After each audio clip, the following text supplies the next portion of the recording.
On this show, we cover some sensitive topics. Though the obituaries may be outlandish, the people are real. Names have been changed or omitted in order to respect both the deceased and the survived by. While death is no laughing matter, some petty last words can provide some pretty entertaining comic relief. Welcome to Obituary.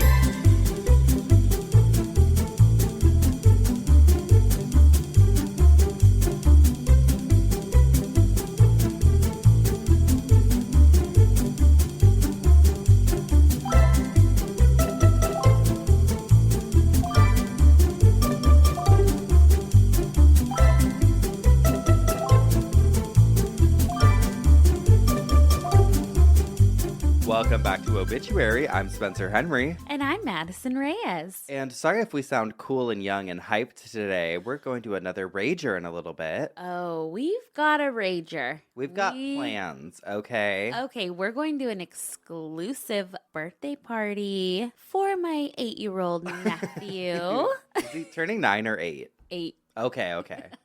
Good to know. Before we go to the party, I wouldn't want to look like a fool. Oh my God, that would be embarrassing. Why did Madison last night? She's like, my sister called me earlier because it's my nephew's birthday tomorrow. My family's going over there. But I told them I'd be recording. And I was like, oh no. I was like, why don't we record a little earlier and then we can both go? I just fully invited myself to her nephew's birthday party. We were also yesterday doing some travel plans for the tour, and we were booking rental cars. And there was a question, Spencer was doing it. He's like, okay, put his information in. Then he's like, okay, my spouse or my domestic partner? Yeah, I was Are like, we domestic partners? I feel like legally at this point, I know. we should be. Let's reap the benefits. Uh-huh. If there are any. Yeah.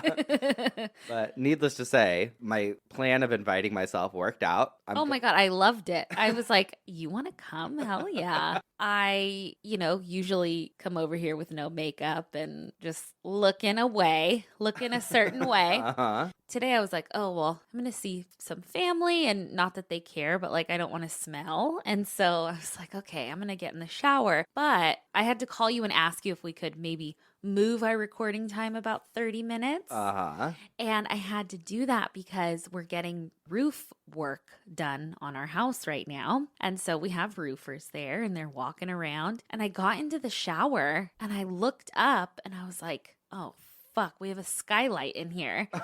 And they can just walk right over it. It's like, don't look. I know. think they're going to be done soon. So, God, I don't so much mind them seeing me. I just feel bad.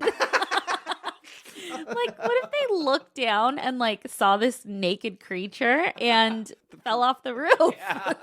Oh, shit. Well, while we had those 30 minutes, I was talking to my dad, and I feel like he's just such a fucking dad. He tells me these stories all the time with no context whatsoever. I called my sister afterwards, trying to piece together this story because he was like, oh, how's your week going? I was like, pretty crazy. Pre-recording a bunch of stuff right now, and we're about to leave again. He's like, yep, there's good and bad and everything. And I'm like, okay. Yeah, okay. And I knew a fucking story was coming. Oh, no. I'm not kidding. Just immediately goes into, you're out there, you're in the woods, and you're injured, waiting for the helicopter. And there's good and bad and everything. You're laying there. You're thinking, okay, well, the helicopter's going to come eventually. So this is it for now. I'm just laying here. Oh, okay. Okay. Words of wisdom. Good and bad and everything. He calls us sometimes because he's I think he's just checking the box sometimes, checking in with the kids. And I'm like, you are not even listening to what you're saying right now. He does it all the time. He'll be like, oh yeah, Jim and blah, blah, blah. Oh yeah. It just tells me these stories about these people that I'm like, I have no idea who you're telling me about right now, but God bless him. Wait, speaking of helicopter rescuing, have you seen those videos of helicopter rescuing fails? Oh, where they spin around. They spin. Yes.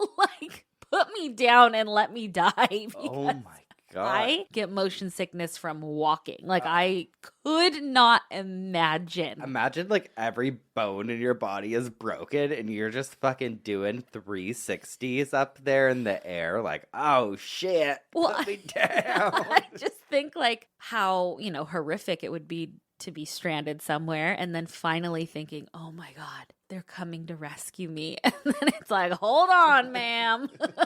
I don't know. My ego, I don't know if I'd be like, if I was lost on a hike or something, I feel like I would be too embarrassed to call. I'd be like, I mean, if you're Typical injured, man. if you're injured, it's a different story. But if I was just lost out there, I'd be like, well, You know what, Cisco, he'll use like the maps on the phone, like if we're going somewhere, but he won't fucking click like start the directions. He just needs to look at the map. He's like, yeah, turn up here. And I'm like, can you just fucking press play? Because guess what? Every other street, it's like, oh, you're supposed to turn there. You're supposed to turn there. Takes us 20 more minutes to get somewhere. No, I'll use Waze a lot of times. I mean, my favorite thing is when I can just drive. I'm like, whatever. I'll find it. I love an aimless drive. Oh, yes. They're good when you're going through it. Oh, yeah. You know? Turn on some Zach Bryan. Yep. Uh-huh. Oh, yeah. One of our faves. We love him. We love Zach Bryan. And that's what's going on. That's what's going on in our corner, okay? Our little slice of heaven. Our little slice of heaven. I do feel that way. It really is. It is. We were both so excited every time we sit and record. I know. Especially being away from it, you know, for like a week or two at a time. We say, put us back on desk duty, babe.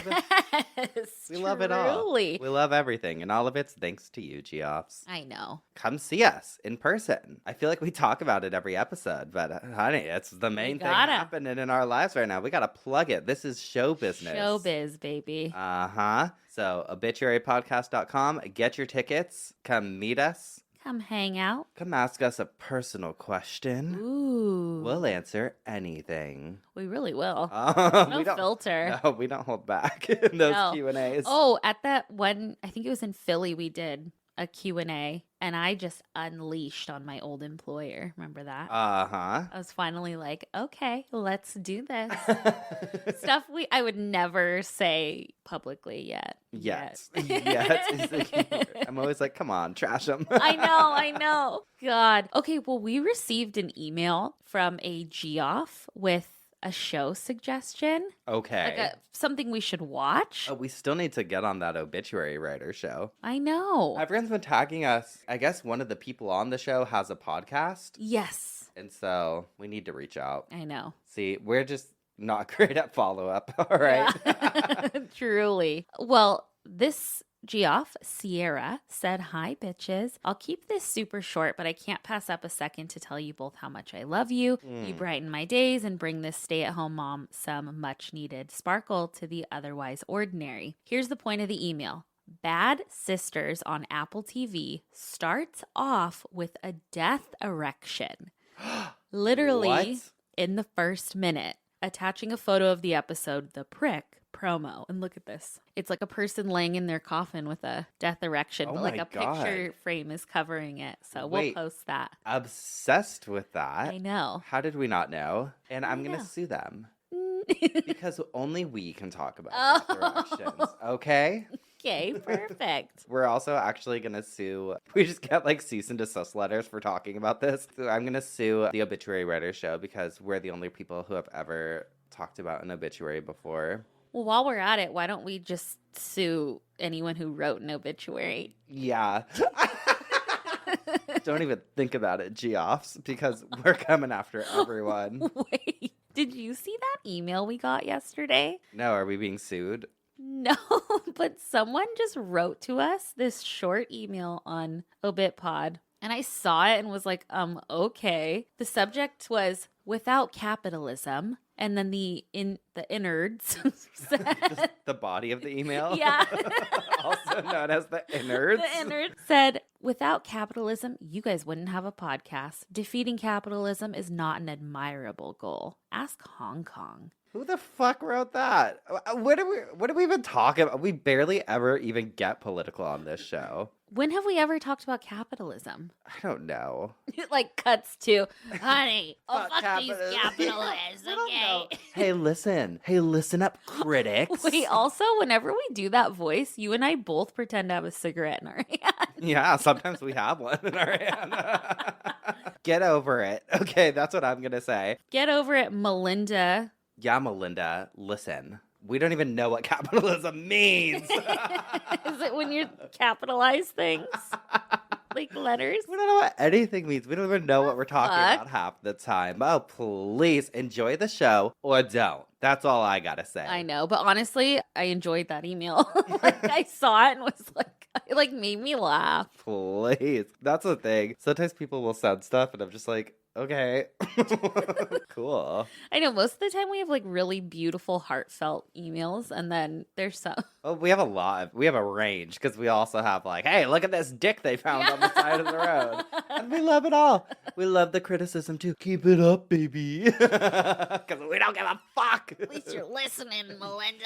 You think I know what's happening in Hong Kong? I don't even know what's happening in my morning here, okay? Oh my God, all I know is my mom lived in Hong Kong. She did. So why don't you think about that before you write another email? Yeah, but you didn't take the time to ask me. Yeah, you never ask. Okay, but we did get another email about karma. It says instant karma during funeral procession. Oh, no. I know. Hey girlies, I started listening a few weeks ago and have been binging my way backwards. I just heard the episode in which Spencer talked about funeral processions and it reminded me of this story. My husband's grandmother passed away in 2015. The funeral procession had to travel about 25 minutes from the funeral home to the cemetery, and it timed out that it would be close to rush hour, so there were plenty of cars on the road. We were about halfway through the drive when we noticed a car to our left, but just ahead of us was honking and flipping off my sister-in-law, who was driving her car in front of ours. It was obvious he didn't know that when you see a hearse followed by a bunch of other cars, they might be driving slower than normal. Yeah, hello. Hello.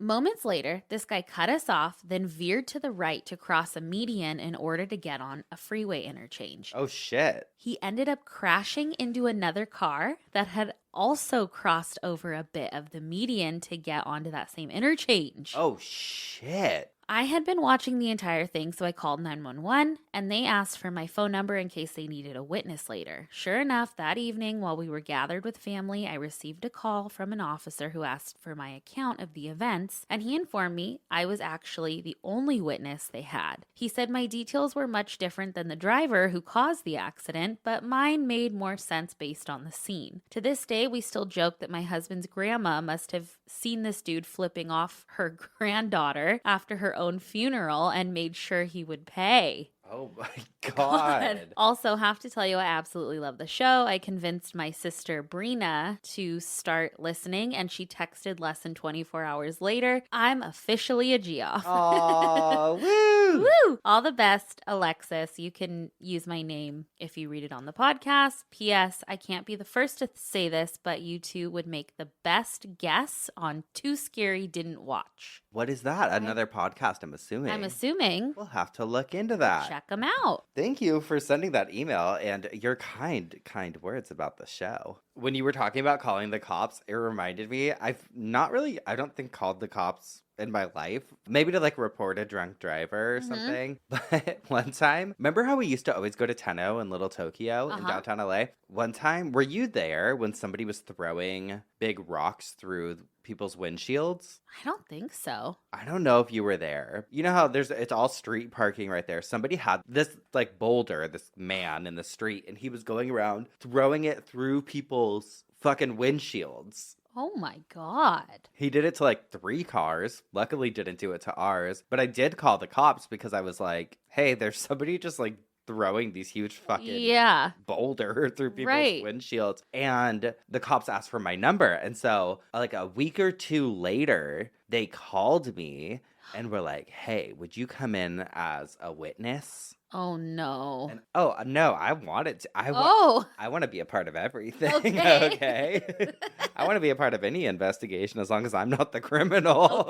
Okay. But they didn't end up needing me, but I was like, ready and willing. Oh God. Let me know.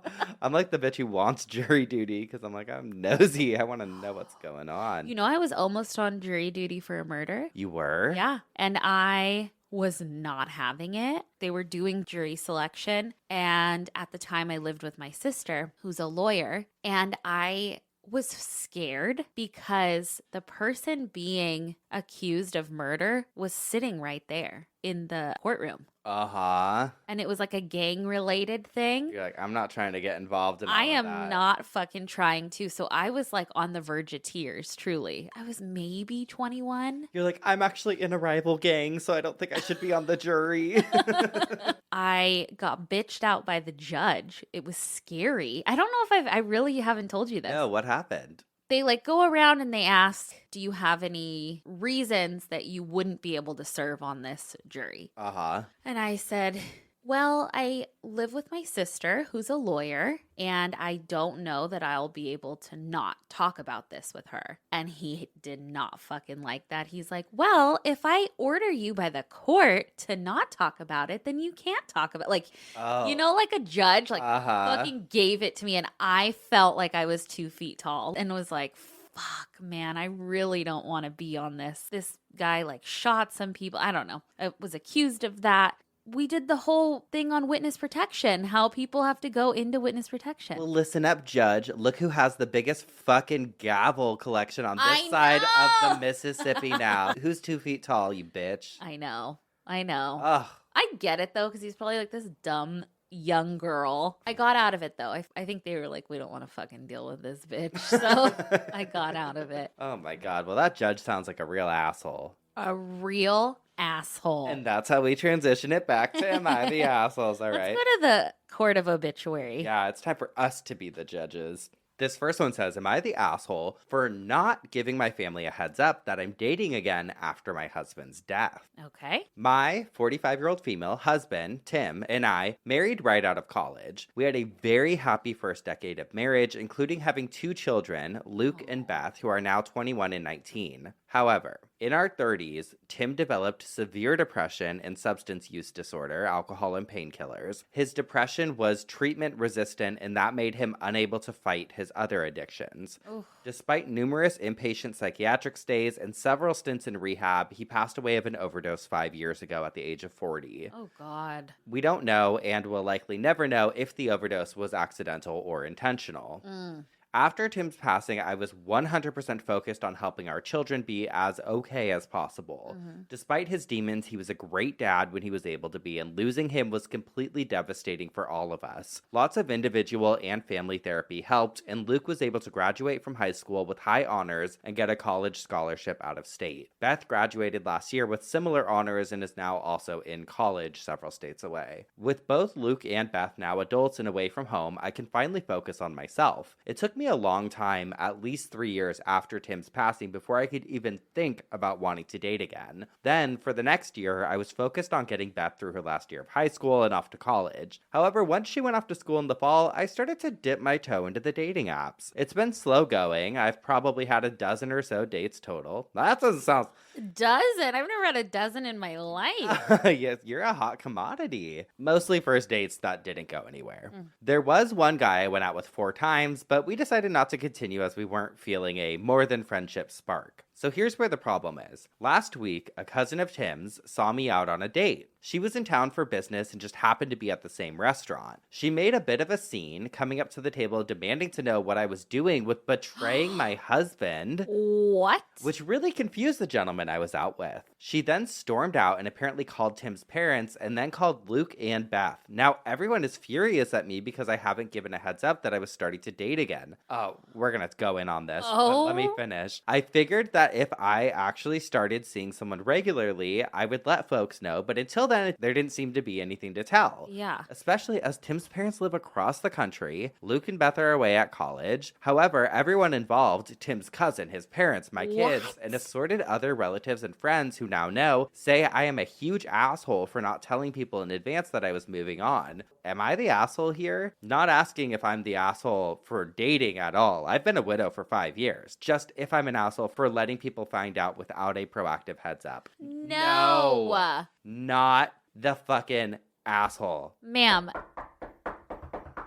you seem like you are a gem and have been through so much, and you put your kids first. They're away in college, doing well. Thank God that you're starting to date, and they don't need to know anything until it maybe is more serious, and then you can make a heads up, but also you don't owe anybody anything. In what fucking clown world Clown fucking world. I would be. would a cousin walk up to the... Okay, here's what I'll say. Day after the funeral, you're out on a date. I'd be like, that's not a good look. Yeah. That feels disrespectful. Right. It has been 5 years, which... 5 years. Granted, the older you get, the more 5 years feels like fucking no time at all has gone by. I know. But you are not the asshole for not giving a heads up. I would do exactly the same thing. I would dip my toe into the dating pond. Right. See how it's going. If I started dating someone and I felt like, oh, this could become a boyfriend or this could become something serious, then I would let everyone else know. Right. I mean, on a personal note, so my dad, he started dating somebody almost 5 years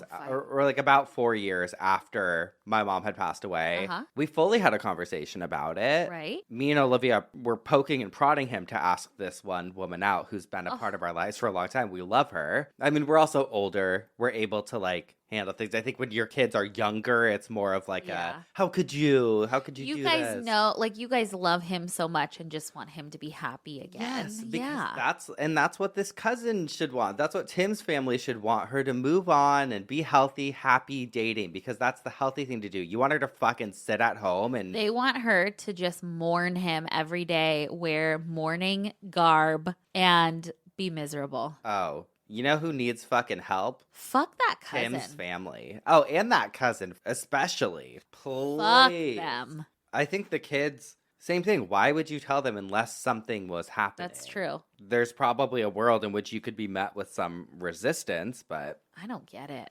I don't get it. What a bitch ass family. We're sorry. Yeah. If we see you out on a date, we're going to send a bottle of wine. Oh, we're going to cheer you on, babe. This next one says, am I the asshole for refusing to share some money with my stepsister for college and being honest with my mom when she asked me why? My dad died when I was 7 and my mom remarried when I was 9. Talk about moving on. I'm just kidding. Oh. That would send fucking Tim's family over the edge. Oh my God, they wouldn't be able to make it. My mom's husband has a daughter the same age as me, Carrie. Carrie's mom is a shitty person, and last year my stepdad learned that his ex stole from Carrie and took all of the money my stepdad had saved for Carrie's college. Fuck. So her stepsister's mom stole her entire Carrie's college mom. fund. Yeah. Carrie was upset because she really wanted to go to college, and what she wants to do means like 8 years in college. And she wanted to have as much help as possible, but now it's all gone. They've been talking about it a lot, and my stepdad tried to find a way to get more money, since even though he pressed charges against his ex, the money is long gone, there's no way to get it back. My mom asked me if I would be willing to share the money that my dad left me for college with Carrie, and she told me how good of a sister I would be to help her after being betrayed by her mom. That I didn't need to, but it would mean so much to everyone. I told her I didn't want to share the money with Carrie. Mom said okay, but then she wanted to know why. I didn't tell her the whole truth initially, and I just told her that I wanted to keep the money for me since it was saved by my dad, and what he wanted for my future. But she didn't really buy that from me, and a week or two later asked me again, so I told her the truth. Carrie and I are not close, we are not sisters, and I don't want to help someone in such a huge way when I really don't care about them or even care if they're in my life. My mom told me she was surprised I felt that way. Then I pointed out she and her husband have known for years, that they used to point out how we never interacted like siblings. She told me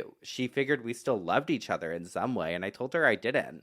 My mom then told me I was wrong to refuse to help for that reason, that whether I like it or not, we are siblings/family and Carrie deserves to have this. She told me I was being very selfish and she would hope my dad would be angry at me for not embracing Carrie as a sister despite our issues and not helping her. She then told her husband what I said and he was pissed at me. Am I the asshole? Oh God, that's tough because I kind of think you are the asshole, but then I'm also like, it's your prerogative. Here's the thing. You are entitled to feel the way you feel. I understand if you don't feel close to this person, you don't feel like there's any real relationship there. I mean, I know plenty of people who are full-blood siblings that are not close to certain siblings. Right. And they have just like a very strained, like, if we weren't in the same house together, we would not know each other in this life type of situation. I kind of get where she's coming from, where she's like, I don't feel anything with this person. Why would I do this for them? Right. At that point, I would just think about my mom because her mom is going to be the one dealing with Carrie and the dad. You know what I mean? It's an awkward situation. I know. I feel like the way she talks about her, it sounds like she really doesn't like her I know. stepsister, which is fine, but I don't know. She sounds young Yeah. to me. Yeah. Whoever wrote this. But, you know, she's like, this was my dad's money that he saved for me. He wanted me to have it. Well, and if you notice in the beginning of the email, she says my mom's husband. She doesn't say my stepdad. She says my mom's husband. And so I feel like she really didn't embrace him, maybe. And I think the mom is the asshole because I think that she should have shielded her from having to make that decision. Also, I don't think she should have maybe known about the money until a certain age. In my opinion, just while we're on the topic of trust, I would not have, you know, I mean, it would be paid out in sums. And by when they were 30, they could take a chunk of it out. Like I would just set it up so they wouldn't even know about it till they were 21. Because I feel like 21's too young. No, because most people go to college. And I think that you should be allowed to use the money for college. That's why people have college funds set up. Yeah. This isn't just a trust fund. Okay. Yeah. I don't know. So I wonder if the writer is going to college or if she's not. Yeah. I wonder about that too. Like, she just sounds kind of bitter to me. Yeah. So. But maybe she has good reason. So we'll say everyone sucks. Yeah. I feel like that's what it's going to turn out. It was brand new when it was written, so people hadn't voted yet. You know who sucks is Carrie's mom who stole all her money. She's the asshole. She started this. Fuck her. Crazy. Well, I'm up first this week. You got a little side bitch for us? I sure do. This one was sent to us so much this past week, and it is for Kenneth Kenny Joseph Pleuer Jr. From Alton, Illinois. Kenny died in ICU at St. Anthony's after losing a battle with sepsis at the age of 62, after 50 years of crap starting with everyone and everything he could find to fight in Alton, Illinois. This hard-as-nails, redneck son of a bitch finally found something meaner and more stubborn than himself. Like any good card-carrying, Ray-Ban-wearing, camo coverall loving redneck. Kenny had 3 true loves: hunting, fishing, and drinking. He liked both kinds of music, country and western. Like every sad cowboy song, he couldn't stay married, but that didn't keep him from trying. Again and again, he had a total of 4 legal marriages and divorces and 1 common law marriage under his belt that we know of. His first marriage to Tara produced his one and only child, again, that we know of, Haley, of whom he was extremely proud, mostly because she is almost as big of a pain in the ass as he was, and she kept the pain in the ass line going by giving him his only grandchild, Sydney. Aww. He was preceded in death by his mother, Connie, who till the day he died he called his mommy, proof positive that even the biggest assholes have a soft side. You just may have to dig deeper to find it. His father, Kenneth Sr., is still around, though, and was sure to teach Kenny the best ways to be emotionally unavailable and yet overly sensitive, all rolled into one.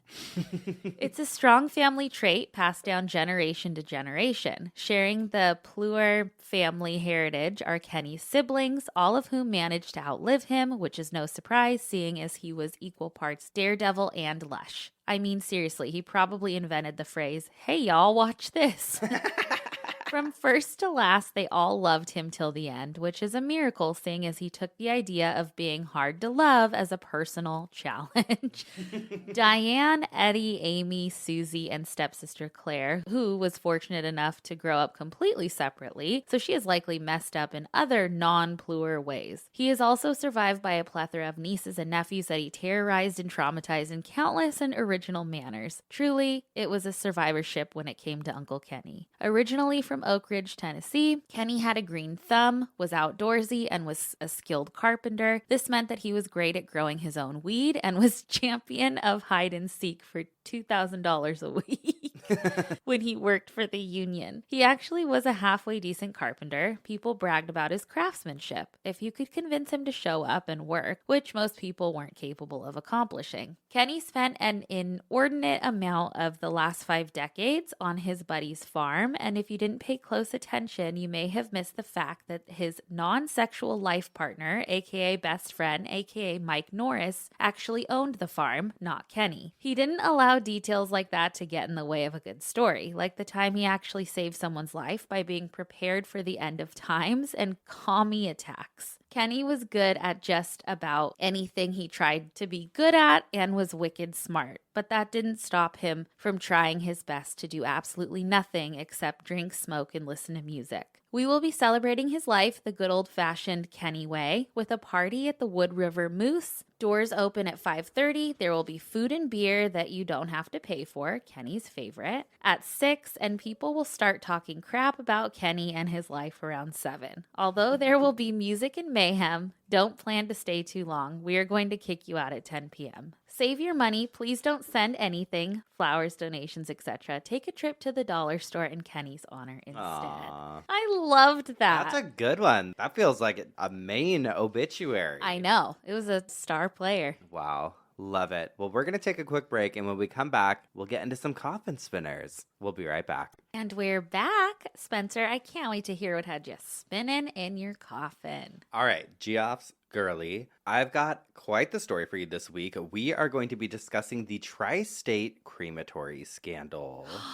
What is this? It's going to be a wild ride. That's what this is. The scandal focuses on a crematorium in Noble, Georgia. Okay. This is fucked. The crematorium was founded by a man named Reyes in the mid-70s and provided cremation services for pretty much all of the local funeral homes in Georgia, as well as some funeral homes in bordering Alabama and Tennessee. Okay. We've talked about the rise in cremation in recent decades. In the 70s, it was still a less popular option in comparison to traditional burial, so not everybody offered these services, and it's what made the TriState Crematorium such a necessity and this resource in the community, and it gained Ray a lot of respect. After about 20 years in the business, things went great. Everyone was loving it, loving their results.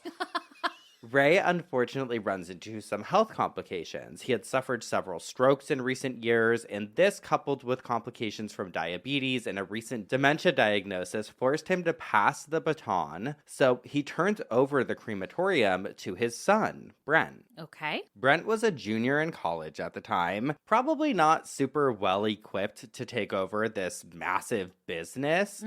Regardless, he'd grown up in this world. He leaves school to take the reins, and this would prove to be a massive mistake. Oh, no. I think Brent really just had no idea what he was doing. I mean, come on, think of it. How many of us could really give you the ins and outs of what our dads do for work? Oh, I know. But as a result of this, his ignorance, the business took a dive. For the first few years, it seems like things were actually okay. Okay. It seemed like, okay, maybe this is all going to work out. And from the outside, it appeared to be this success story where a son steps in and takes over the family biz. But inside the building, Oh, no. things had gone awry. Oh, Lord. It was more than Brent could manage, and things, well, bodies started to pile up. This isn't an ordinary business where if things go awry, it's gonna get weird. Are you ready for this? No. Okay, apparently he couldn't figure out how to use the cremator. Oh,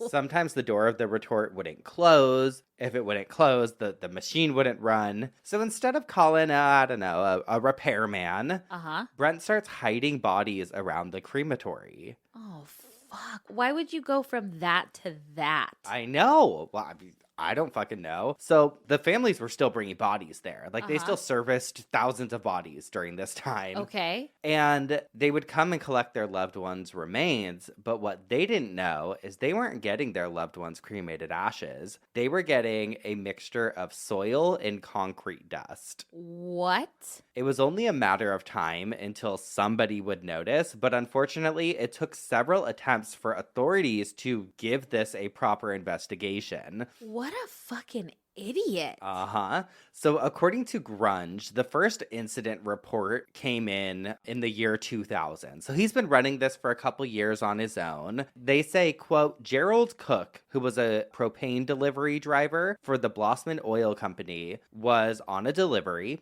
at the TriState Crematory one day in November of 2000. On a path near one of the outbuildings, he witnessed a gruesome scene that he immediately relayed to his supervisor. He had seen skeletal remains laying just a few feet from the path and what appeared to be human skulls and other bones in a pile of debris nearby. Oh, fuck. A complaint was filed with the sheriff at the time, Steve Wilson, who dismissed it as a regulatory issue and not in his purview to investigate. What? This sheriff later went on record, according to the Herald Tribune, stating, if somebody tells me they saw bodies at the crematory, that's what a crematory is, a place for bodies. Oh, God. I was like, are you actually kidding me? I mean, Jesus, Noble, Georgia, where this took place, tiny community.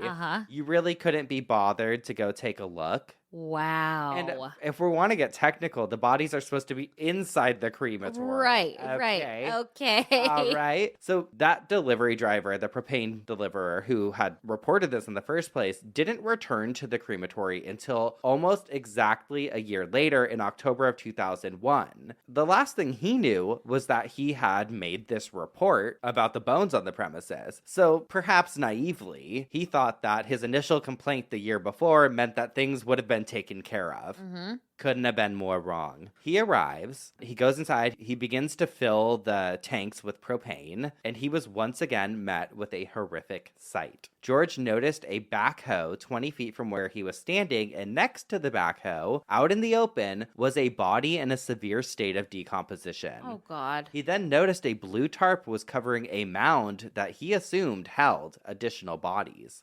According to the Tifton Gazette, glancing around to make sure no one was watching and making sure he kept his red and white truck in full view, which was a Blossman Company policy, George Cook stepped over to the body to take a better look. The nightmare was as bad as his first. His senses were assaulted by the sight of a decomposing corpse with waxy flesh that appeared to have melted and that seemed to be asking, why am I here? Oh my God. Again, the waves of nausea rolled over him. His only thought was to flee as fast as he could. He wanted to leave that instant and go tell someone, but he couldn't. Not yet. Instead of fleeing, when he saw Brent Marsh exit the small building, he turned his back to the horrid sight, walked nonchalantly back to the propane tank, and stood there anxiously waiting for the tank to fill and despising that terrible place. Wait, this man's a hero. Oh, just wait. He could not help but wonder why this body was left there when they knew, like Brent knew, that he was coming to fill up the propane. Okay, but is the propane tank for the retort? Yeah. I'd assume. I mean, I would assume. And you're not even fucking using it? You're sicko. I think he used it sometimes, but just not most of the time. Wow. It didn't make any sense. It says that Cook's throat tightened and his stomach quivered when Brent Marsh moved towards him. Marsh stopped when he reached Cook's side, and the extra-large frame of the former college linebacker dwarfed Cook, who stood 5 feet 6 inches tall and weighed only 140 pounds. Intimidated by the much larger man and sick with fear, Cook made sure to keep his back to the corpse. With Marsh towering over him, Cook steadily looked in the opposite direction of where the corpse lay and saw a blue tarp 30 feet away, stretched tightly over the ground in the woods. So this was like outside. Marsh noticed that Cook had seen the tarp and volunteered the information that they had septic tank problems and had been forced to dig it up. Cook knew that Marsh's statement was a lie. He knew that a tarp sags when it covers a pit and that this tarp was tight. He also knew that when you dig a hole for a septic tank, the dirt must go somewhere, and there were no fresh dirt piles anywhere nearby.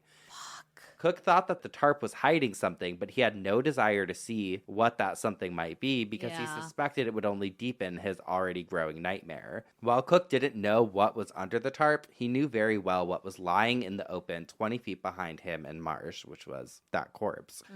With the delivery finished and trying desperately to hide his suspicions and fears, Cook disconnected the hose, dragged it back to the idling truck, all the while taking great care not to look in the direction of the decomposing corpse. Marsh continued to walk watch his every move. Now, here's the thing. I have chills the whole time you're telling me this. George Cook, the propane deliverer, his aunt was this woman named Faye Deal, who actually worked for the FBI office in Georgia. Okay. When he went and told her what was going on, she reported it to the EPA, which is the Environmental Protection Agency. She knew all dead bodies are potential carriers of infection that can spread disease and death through the environment to other animals and humans. She spoke with a man from the EPA named Frank Garcia. He was an investigator, and Frank ended up calling the sheriff to investigate. Major Hill Morrison, whose office was located across the hall from Sheriff Steve Wilson. Morrison sent Officer Mark Stanfield to investigate this complaint. Stanfield went to the Marsh residence, where Brent's mom, Clara Marsh, met him at the door and invited the officer inside. Officer Stanfield spoke briefly with Ray Marsh, the dad, who was sick, lying in bed at the time, and he told Clara Marsh there had been a complaint from the EPA regarding a neighbor finding a human bone on the property of the crematory. Okay. Clara Marsh denied that the accusation was possible and told Officer Stanfield that her son was in charge of the crematory and he was out of town. As he was leaving, Stanfield took a cursory glance around the property, looking in the direction of the crematory and seeing that the driveway to it was secured with a cable and a lock. He got in his car and left. He drove up and down Center Point and Wheeler Roads looking for anyone out walking a dog, and when he saw no one fitting that description, that was the end of his investigation. That's it? That's it. Wow. He reported back to Morrison that he didn't find anything on the property, and Morrison calls Garcia back at the EPA, tells him, "We didn't find anything." Oh, there's something corrupt happening here. And so Frank Garcia from the EPA didn't end up calling back Faye Deal, George's aunt, because he didn't have her name or telephone number, I guess. It seemed like nobody except for George Cook and Faye Deal gave a shit about the corruption happening behind doors at the TriState Crematory. Wow. Months went by with no word, no updates. So on Valentine's Day of 2002, Faye calls the EPA again and leaves a message with the criminal investigator, Robin Hedden. And Robin gets the message and he's like, what the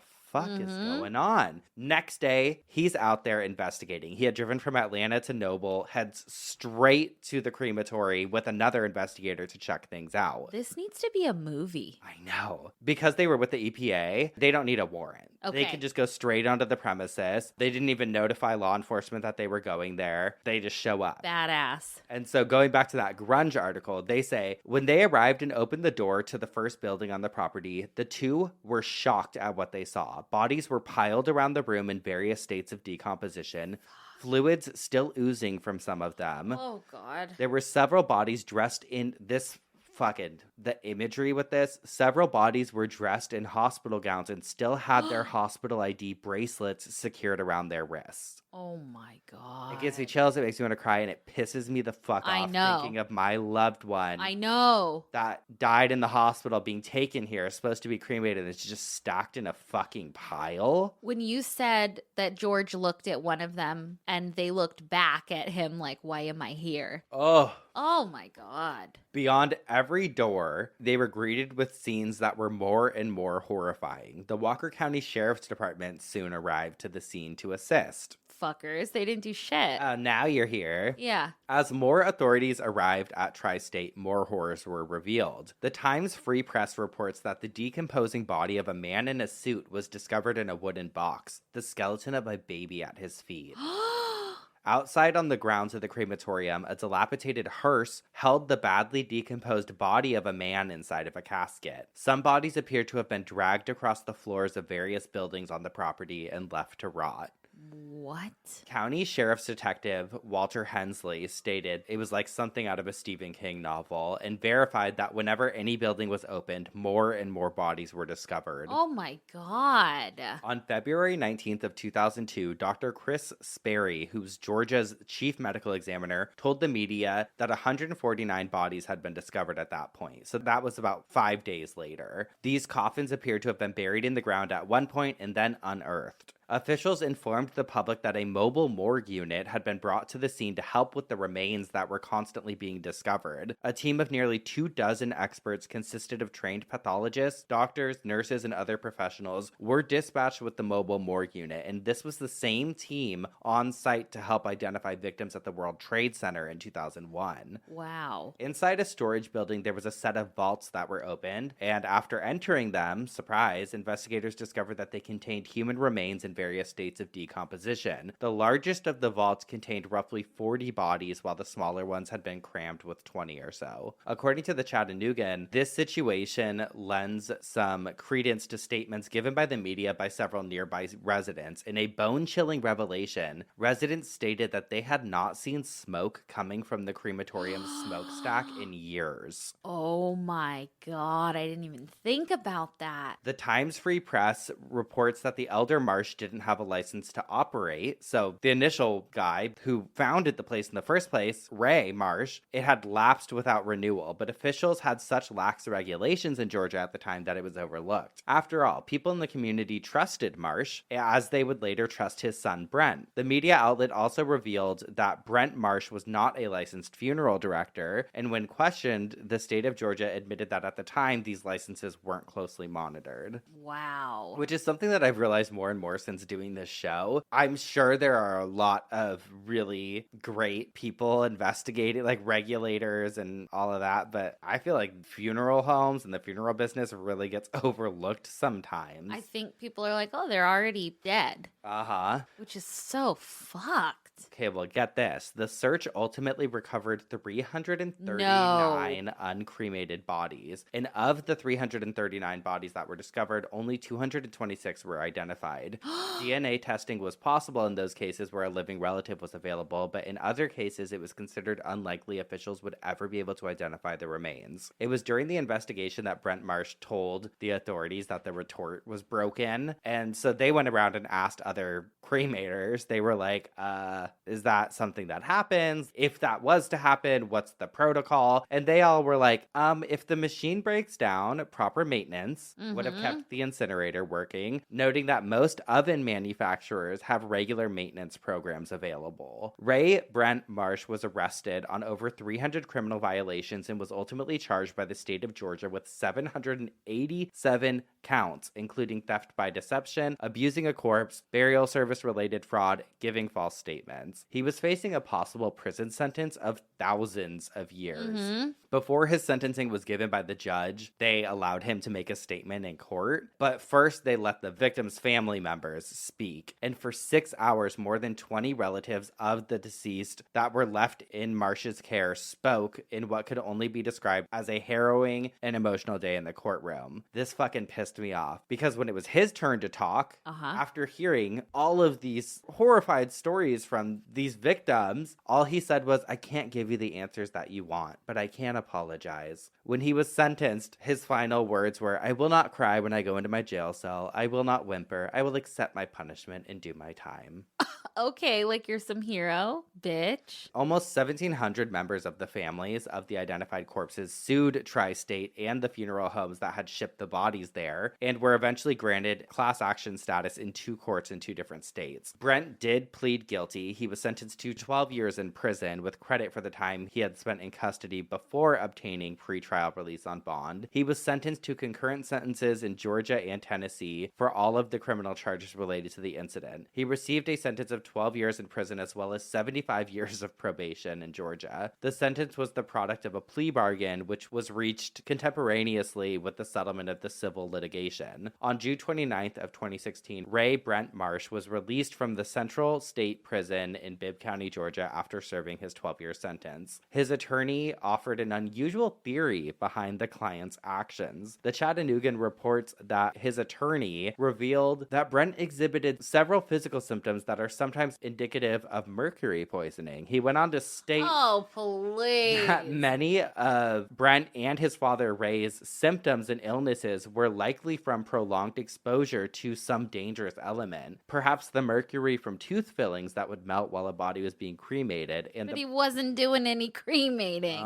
and the poorly ventilated crematorium exposed anyone in it to toxic effects. If it wasn't properly ventilated, that's on the owners of the building. Or someone. I mean, fuck. Though Brent Marsh didn't cremate all of the bodies he was given, it was shown that he did indeed cremate several hundred of the nearly 1,000 bodies that had been placed in his care. There's something sick there, because what is the point of doing that other than some sick, twisted fascination you have? Or maybe you were... I think it's a mixture of carelessness and laziness. But it caused more work. This isn't just laziness, because he had to haul those bodies where in those pits. Laziness. I think it's like moving them around. Instead of putting my clothes away, I'm just going to go move them to a different pile. Yeah. And you have to be fucking heartless. Something's fucking not right with you, I'll tell you that. And guess what? You're going to have to answer to the good Lord when you get to them pearly gates, which you ain't getting He ain't through, getting buddy. to those. I think he did actually become a Christian in jail. Of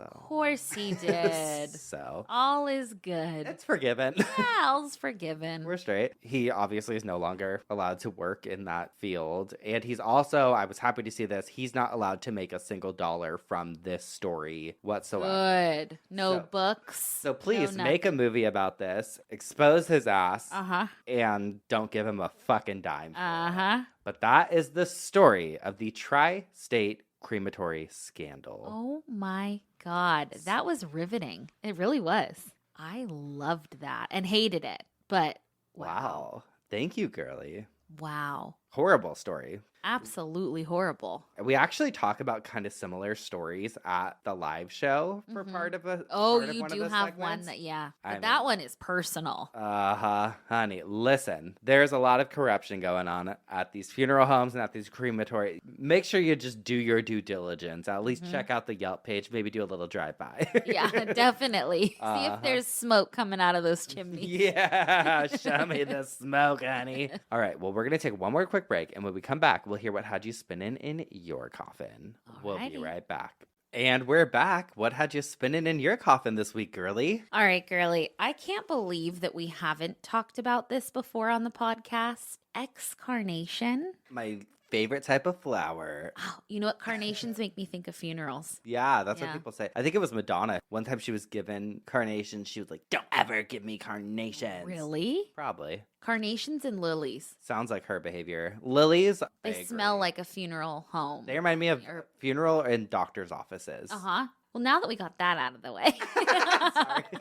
No, I started it. Excarnation is also known as defleshing. Oh, shit. Not only defleshing, but also removing organs. This process obviously takes place after someone has died. Not obviously, though, because we've talked about some fucked up stuff. But this process has been around for hundreds of thousands of years. And we know this because of the markings on some human bones that were found at dig sites. Typical capitalism. Exactly. Could tie everything back to capitalism. Also, it's important to note that excarnation can be misconstrued or I guess sometimes like followed by cannibalism, but I'll save that for another day because we have to go eat some pizza after this. Yeah, I don't want it to ruin it. Skin. Yeah. There are a lot of different groups that use excarnation in their funerary rites, and I want to talk about two today. First is the Tibetans, and it's known as Tibetan sky burials or celestial burials, which they also are known as. It's a very sacred funerary rite to Buddhist Tibetans, and it's not just in Tibet, but other regions of China as well as India. So during the Tibetan sky burials, a person's body is taken up onto a mountain or somewhere high, and their corpse is left there, exposed to the elements, and creatures feast upon their body, mainly vultures. We've covered a few different Buddhist practices regarding death on this show. One big thing that I've taken away from learning about Buddhism is compassion. The 14th Dalai Lama is quoted saying, "Love and compassion are necessities, not luxuries. centuries. Without them, humanity cannot survive. And I wholeheartedly agree. And in the practice of Buddhism, compassion is extended to animals as well. Life is temporary, and our bodies are really just kind of our costume, and our spirit has exited. So why not provide food to help the living? It's beautiful. It really is. When you think of it in that context, imagine all of the food that could be provided to animals with our bodies. I mean, we eat them, let them eat us. I feel like I picture it for people who live in rural areas or something. I'm picturing like just laying in my backyard, letting the birds go to town. Why not? Oh God, the waste that wouldn't be around, the chemicals in the ground. I mean, Hey. But the first ever recorded sky burial dates back to the 12th century. It was recorded in the Buddhist Book of the Dead. So here's the process. Once someone dies, the funerary practices begin. Families gather around the loved one's dead body and they light butter lamps, they pray, and they chant. The body cannot be touched at this time, and this can last anywhere from like 2 days to 5 days. Once the body has received their necessary prayers, their spine is then broken. This is really for mobility. Their body is going to be taken up to a very tall hill or mountain by villagers, and they're going to need to be folded up to be able to do this. Like a beach chair, honey. Like a beach chair. At this time, family can stay home and pray, or they can come along to celebrate. I've watched a few of these sky burials on YouTube, and I probably wouldn't want to be there because it's gruesome, but it's also beautiful, you know, and if it's all you know, then, you know. Feels private. Yes, and I saw a couple where like tourists would come and watch and take pictures, and they're like, this isn't fucking Disneyland. Like, this is a sacred tradition, and it's not entertainment. So then when they're up on the mountain with the corpse is then cut into different pieces by someone known as a burial master, sort of like an undertaker, but more sacred. I've also heard them referenced as body breakers. The bodies are typically placed face down and all of their hair is removed. Incense is burned to attract vultures to the bodies. In these videos that I watched, it really is like a swarm of vultures just fucking like mob over to the body and pull the flesh and organs out, and they just literally have a feast. And while it's graphic, it didn't seem morbid. It's just their tradition. Once the body has gone through excarnation, only the bones are left. At this time, they are not wasted either. They are grounded up with flour and different things and fed to other birds that didn't get any. So they're feeding a ton of animals. If the vultures don't want to eat the body, then that's a really bad sign because they feel like they can kind of tell if someone did some fucked up stuff in their life. Oh, like it's a spiritual thing. I was picturing like disease or something. Well, that could be too, like if they were treated with any medicines that maybe the vultures didn't like, but it was not a good sign. But if they did eat you, you were their vibe, you know? Like that was a good sign. Now, Tibet, according to worldatlas.com, is, quote, hard and rocky to dig graves, while timber is also scarce for cremation. So it's not only a religious thing,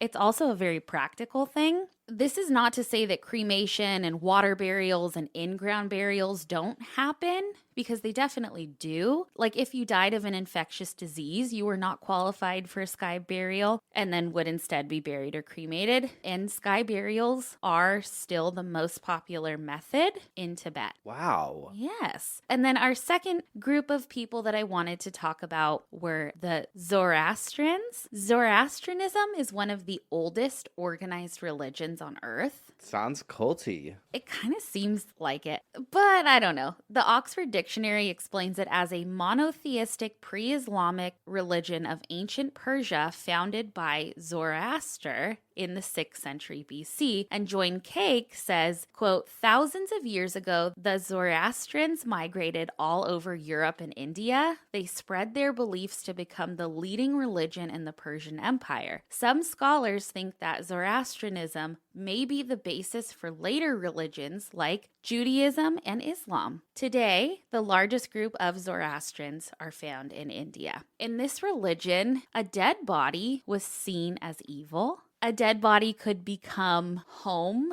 to a demon or some sort of evil. It's not Yeah. Christian. Yeah, they felt like death is not welcome in that religion, and to have a dead body around or to touch a dead body could negatively affect the living. Oh, they're like, we're staying away from the We're staying away. autopsy text. Embarrassing. She died. Ugh.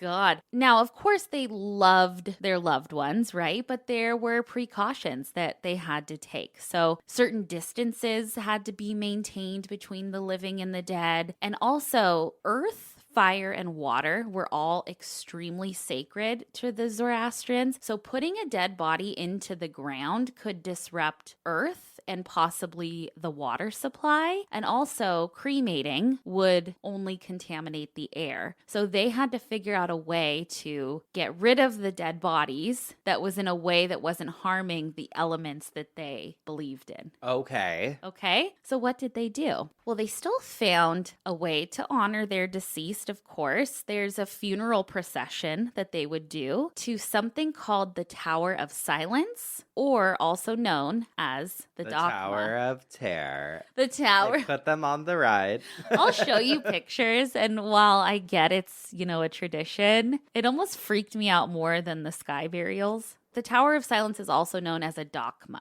A person known as a corpse bearer would be in charge of the actual handling of the body. They would not use their hands to dress the corpse or undress the corpse or move it. They would use these metal instruments. If they did touch it, they would have to take a 9-day vow of silence and be away from other people. Before they arrived to the Dogma, though, they must perform a special ritual. The same Join Cake article explains that Zoroastrians perform it 3 times before the removal of the corpse to the tower. The Sogdied ceremony, known as the viewing of the dog, drives away the evil inside of a corpse. A dog looks at the deceased 3 times. Once after the washing, another time before the removal of the body to the tower, and lastly, right before the corpse bearers enter the tower. The dog's probably like, oh my God. Oh, fuck, do you see that? Are you kidding me? Why do I have to do this? Please. The Tower of Silence is the final resting place for all Zoroastrians, and it's essentially a mass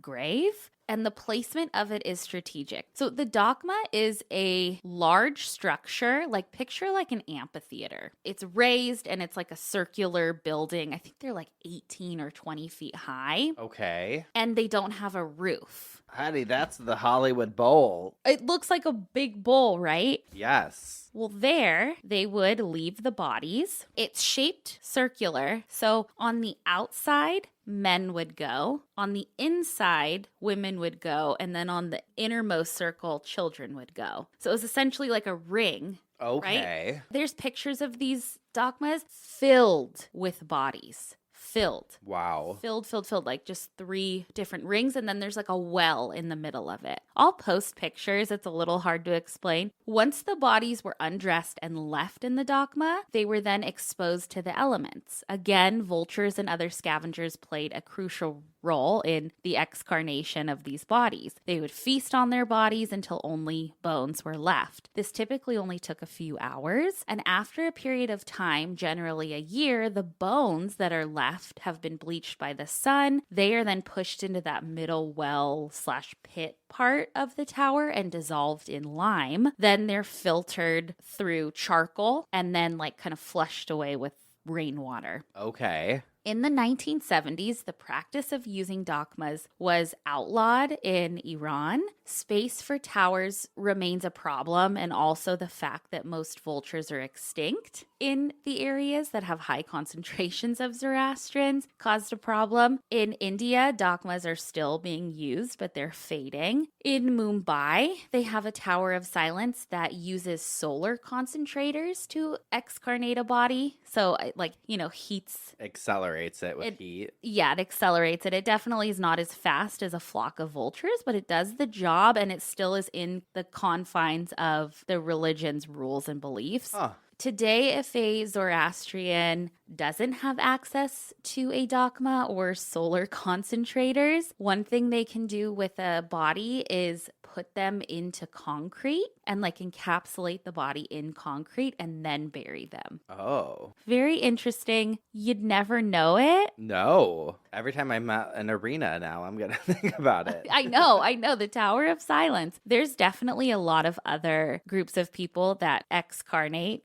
but we're going to have to do a part 2 because there's quite a few. Oh my God. So that's my defleshing story. Excarnations, baby. I know. Love it. You know what? That word is very hard to find anything on. It's only used like when you're talking about archaeology or anything. Like it's not a word that's really used. Mm-hmm. And so that was like it's a little tough. I'm sorry that I'm sorry you had to.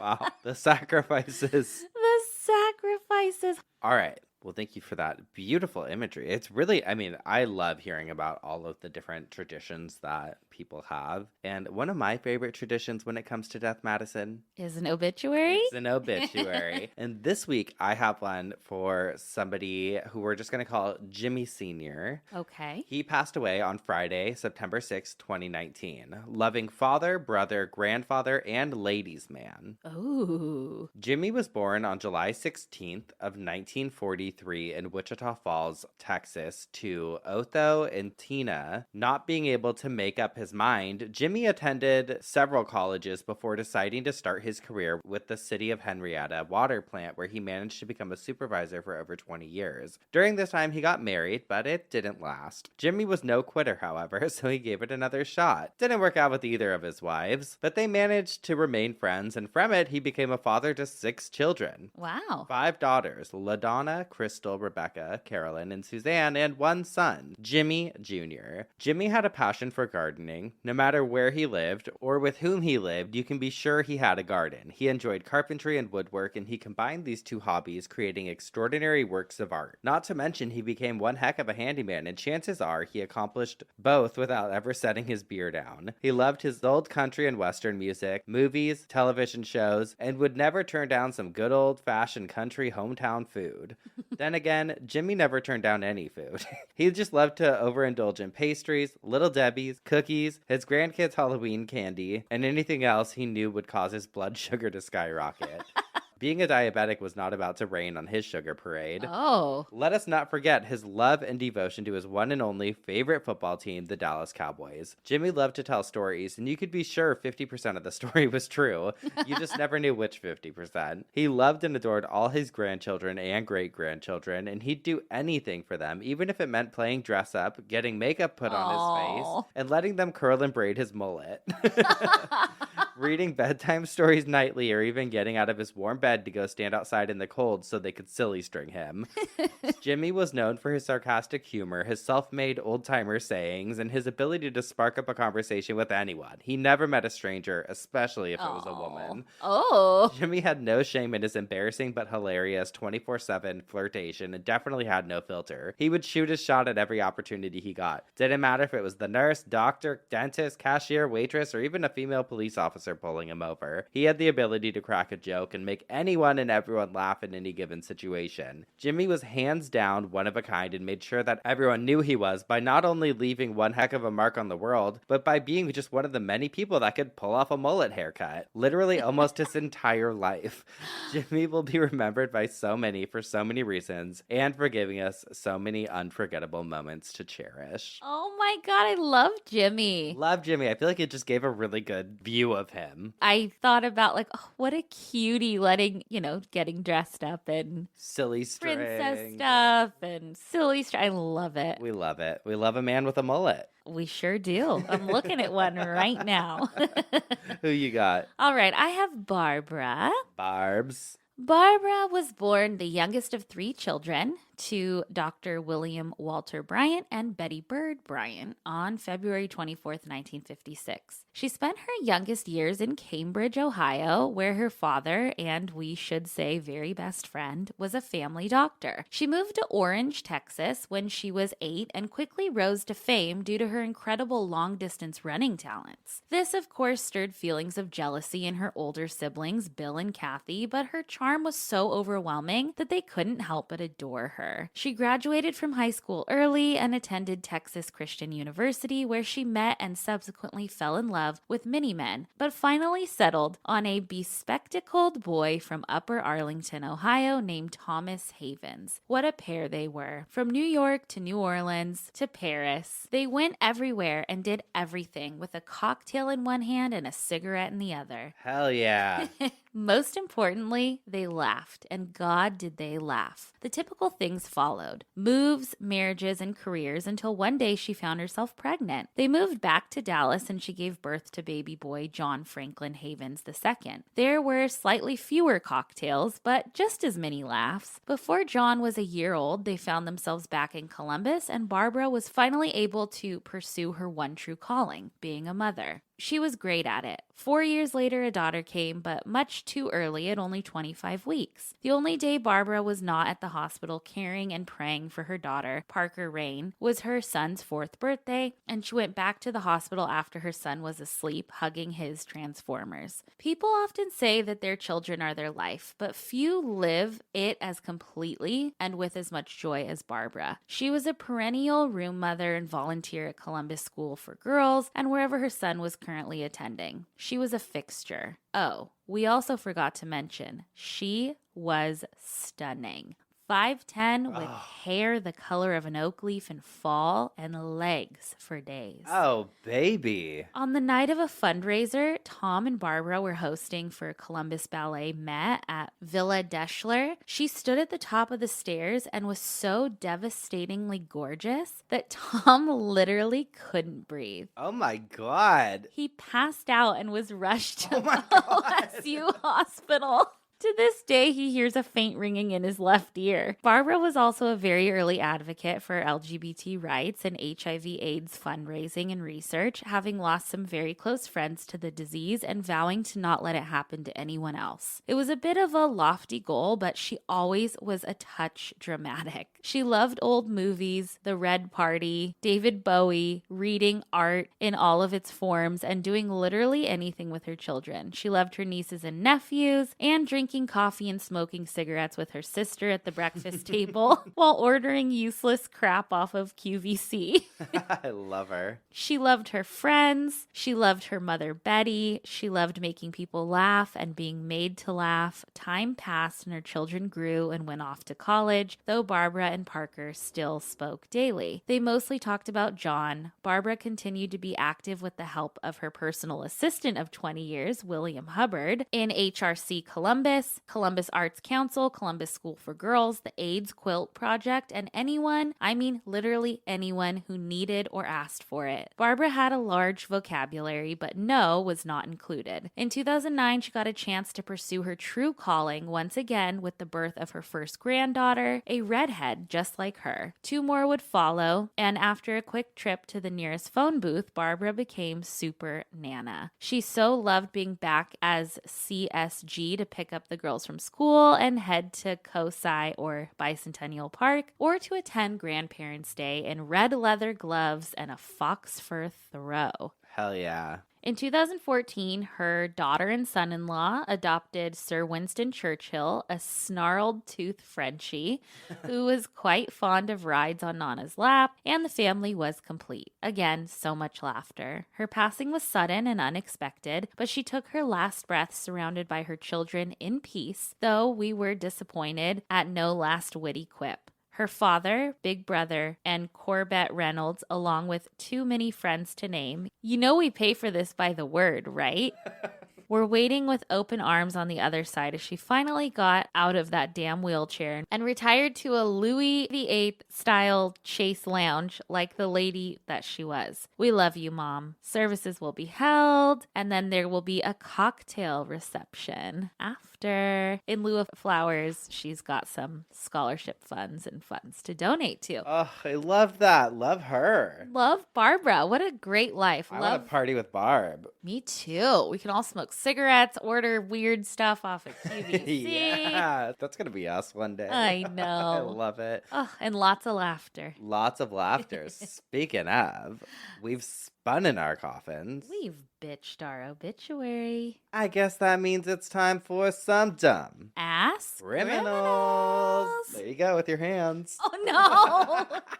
Okay, mine comes from the Daily News. This took place in Texas, and this happened in December of 2022, so this past December. Detective Reyes of the Galveston County Sheriff's Office on December 6th pays a visit to Joya Metal in Galveston, which supplies different assortments of metal vases and whatever. Okay. He had gone there because his wife, Melanie, found that a bronze vase had been stolen from their son's headstone at the local cemetery. Okay. She said, I don't know how anybody could do this to a family. It's horrible. And so the detective goes there and he finds dozens of these bronze vases are at this metal store. No. There was 48 in total. A lot of them were worth around $1,500 each.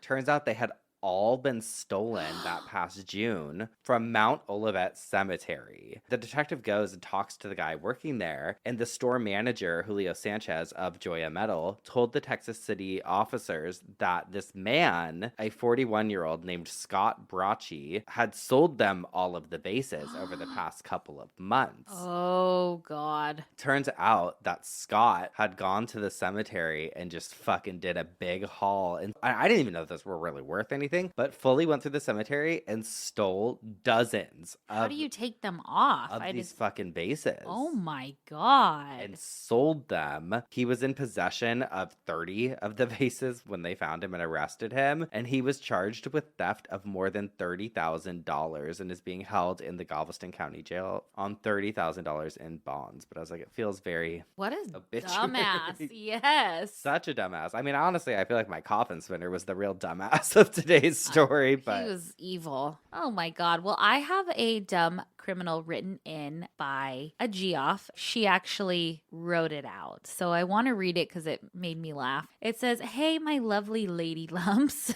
I was out last night and heard a retro dumbass criminal story. In the 1980s, in the Minnesota town of Verndale, there was a string of burglaries surrounding the local Catholic church. Residents' homes were being burglarized while they were at church. Weird karma, right? As I said, it was the 80s, so no surveillance cameras. Local authorities put together that all the burglaries were occurring while people were at church. okay. It turns out the church organist had about a 15-minute time lapse where he wasn't required to play any music. He would scope out who was at church and know which houses were unoccupied. This particular organ was up on a balcony, so he'd run down the back balcony stairs, do his business, and be back before he had to play his next song. Oh. Completely unseen. My God. Well, the Phantom of the church. organ, yeah. The Phantom of the organ. Well, I'm not sure exactly how they figured it out. I'm glad they did. Sadly, I couldn't find anything online with more details, but I thought it was worth sharing. It totally was. Yes. I'm not super religious, but I feel like it's pretty messed up to use church attendees as a way to plan burglaries. And I would say it was kind of smart, but he did get caught eventually. So ultimately dumb.